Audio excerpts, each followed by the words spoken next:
ছোট একটা বাচ্চা অনেকগুলো চকলেট নিয়ে তার মায়ের সাথে চিড়িয়াখানায় ঘুরতে গেছে। তো গেট দিয়ে ঢুকেই প্রথমেই তারা দেখতে পেল বিশাল বড় এক বান্দরের খাঁচা। সেই ছোট ছেলেটি বান্দর দেখে খুশি হয়ে তার ব্যাগ থেকে একটা চকলেট বের করে একটা বান্দরকে দিছে। সেই বান্দরটি চকলেট পেয়ে খুশি হয়ে নাচতে আরম্ভ করলো। এদিকে বান্দরের খুশি হওয়া দেখে ছেলেটিও খুশি হয়ে সেই বান্দরকে আরেকটা চকলেট দিল।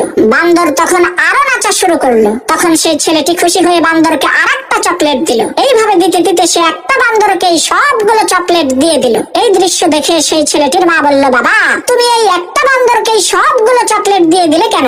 সামনে তো আরো অনেক প্রাণী আছে, তাদের জন্য তো তুমি একটা চকলেটও রাখলা না। মায়ের মুখে এই কথা শুনে সেই ছোট ছেলেটি ওই বান্দরের হাত থেকে একটা চকলেট কেড়ে নিল অন্য প্রাণীদেরকে দেওয়ার জন্য।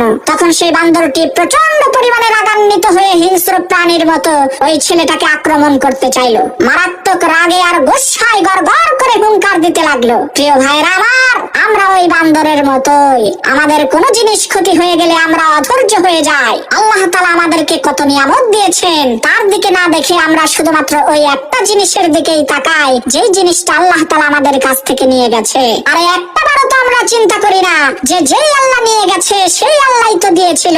তাই বান্দরের মতো না হয়ে আমাদেরকে মানুষ হতে হবে।